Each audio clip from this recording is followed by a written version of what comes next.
მოგესალმებით, საქმის კურსი პირდაპირ ეთერში იწყებს მუშაობას, რა თემებს დავუთმობთ დღეს ყურადღებას ნინო ტაბეტაძე გაგაცნობთ.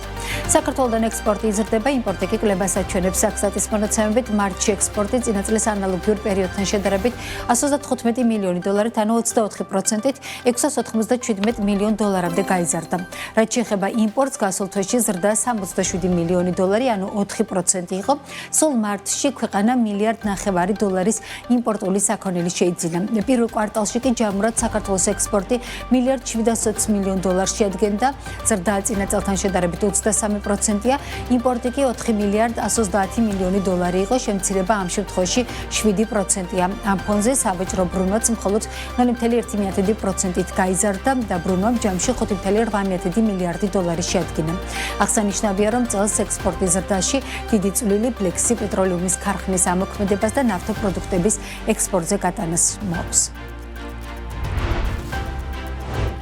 თბილისის თავისუფალი ზონის მმართველი პარტნიორი ფიქრობს, რომ კრიპტომაინინგის ეპოქა საქართველოში დასრულდა, აქცენტი დატა ცენტრებზე უნდა გაკეთდეს. სოსონი ბლაძე ამბობს, რომ კრიპტომაინინგის მონაცემთა ცენტრებს შორის არსებული ფუნდამენტური განსხვავება და მაღალი ენერგომოხმარების მიუხედავად თანამედროვე ტექნოლოგიური ჰაბების მოზიდვა ქვეყნისთვის სტრატეგიული მნიშვნელობის არის.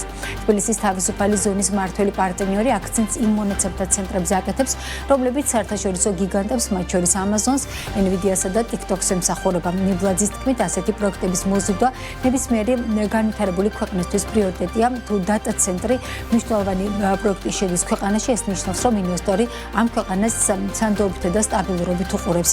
ეს უნდა იყოს გზამკვლევი სხვა ინვესტორებისთვისაც, განმარტავს სოსონი ბლაძე. ერთ-ერთი წამყვანი მიმართულებაა მრავალი წამყვანი ეკონომიკების წარმომადგენელ ნაწილს, დატა ცენტრები და პირიქით ეს არის ერთ-ერთი მნიშვნელოვანი მიმართულება, რომელსაც წამყვანი ქვეყნები ცდილობენ რომ განავითარონ, მათ შორის ამერიკის შეერთებული შტატები, ევროპის ქვეყნები, ისრაელი, გალფის ქვეყნები და ასე შემდგომ მოიზიდონ დატა ცენტრები, რომლებიც ამ სასერვერო მომსახურებას უწევენ ისეთ გიგანტებს, როგორც არის Amazon-ი, Nvidia, TikTok-ი და ასე შემდგომ. ამის მოზიდვა არის დიდი მიღწევა ასეთი პროექტები. საქართველოს დატა ცენტრები არ არსებობს, ძალიან პატარა მასშტაბის დატა ცენტრებია და ეს იქნება ფიზებში თუ ქვეყანაში. ეს არის ძალიან მნიშვნელოვანი მიმართულება. რა ფართო სარგებელი შეიძლება გქონდეს ქვეყანაში დატა ცენტრების გახსნას და როგორ უნდა მოხდეს მიმზიდველი ტარიფის შეთავაზება ინვესტორებისთვის, ისე რომ ზეწოლა სამხმარებლო ტარიფზე არ მოხდეს და ქვეყნის ეკონომიკამაც სარგებელი მიიღოს. ეკა გაზდელიანი ცდილობს შეფასებების მოსმენას, რომელსაც შემდეგ გამოშვებებში შემოგთავაზებთ. ვაშინგტონში საერთაშორისო სავალუტო ფონდისა და მსოფლიო ბანკის საგაზაფხულო შეხვედრები დაიწყო, რომელშიც საქართველოს ეროვნული ბანკის პრეზიდენტი და ფინანსთა მინისტრიც მონაწილეობენ.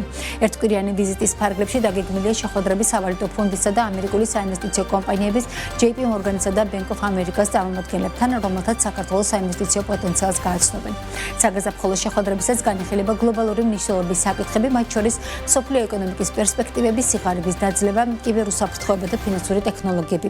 ნათია თორნავა მონაწილეობს მიიღებს ცენტრალური ბანკების მმართველობის მრგვალ მაგიდაშიც, რომლის წლევანდელი თემა პოსტმოდერნისტულ ერაში ცენტრალური ბანკების როლი იქნება.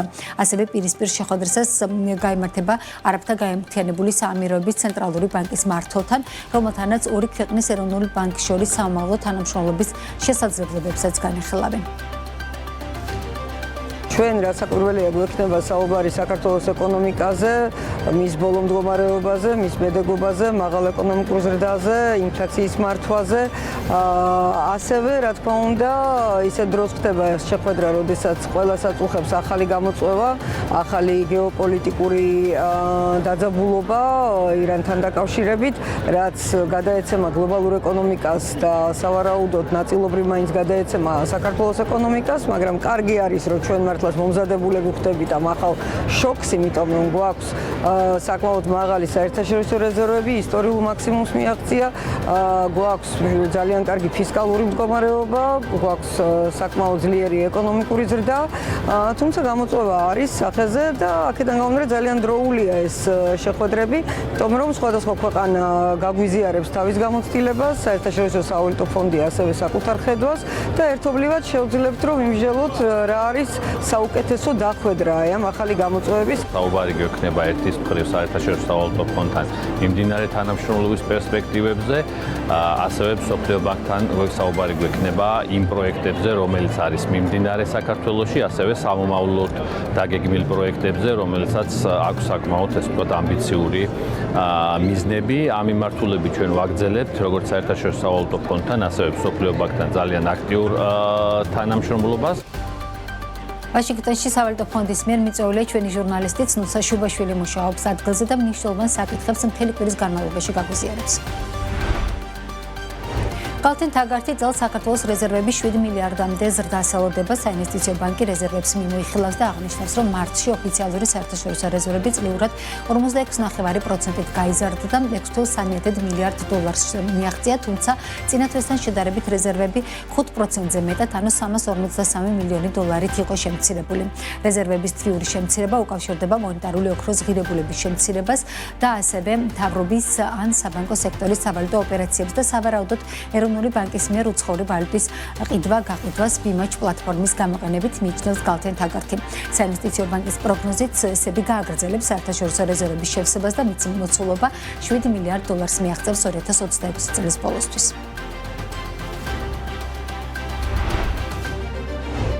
გასულ კვირას სამხრეთ კავკასიურ ქვეყნებს ყაზახეთის დელეგაცია სტუმრობდა, მათ შორის ქვეყნის საგარეო და ტრანსპორტის მინისტრები. სავიწრო ეკონომიკური თანამშრომლობის დინამიკა, ყაზახური ინვესტიციების შუადერეფნის პოტენციალი და ის ძალისხმევა, რაც რეგიონში დამატებითი ტვირთის მოზიდვის და არსებული სატრანსპორტო ინფრასტრუქტურის განვითარებისთვის არის მნიშვნელოვანი. ეს იყო ის საკითხები, რაზეც არაერთ შეხვედრაზე იყო საუბარი.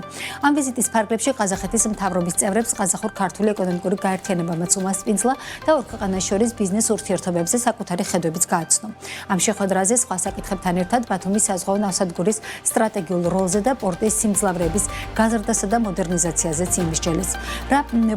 როგორ ფუნქციონირებს ყაზახური კაპიტალით შექმნილი ბიზნესები საქართველოში, საცხიდავენ განვითარების პერსპექტივას და რა გამოწვევებს უქმნის ქართულ კანონმდებლობაში შესული რეგულაციები და ბიუროკრატიული ბარიერები კერძო სექტორს.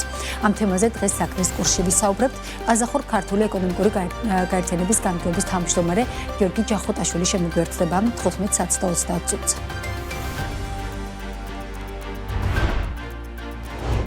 საქართველოში აზერბაიჯანული გაზის ექსპორტი გაიზარდა. ქვეყნის ენერგეტიკის სამინისტროს მონაცემებით 2026 წლის იანვარ-მარტში აზერბაიჯანში ბუნებრივი აირის წარმოება 12.6 მილიარდი კუბური მეტრი შეადგინა, რაც 2025 წლის ანალოგიური პერიოდის მაჩვენებლის ტოლია.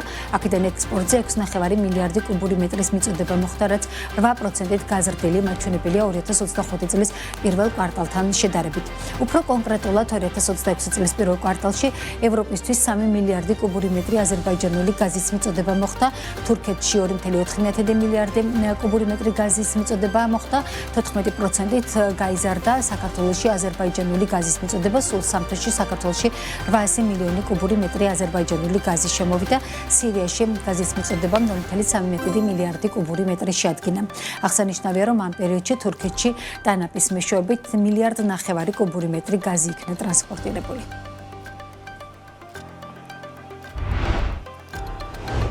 ამ და სხვა სიახლეებით ეთერში ბრუნდებით 1 საათში.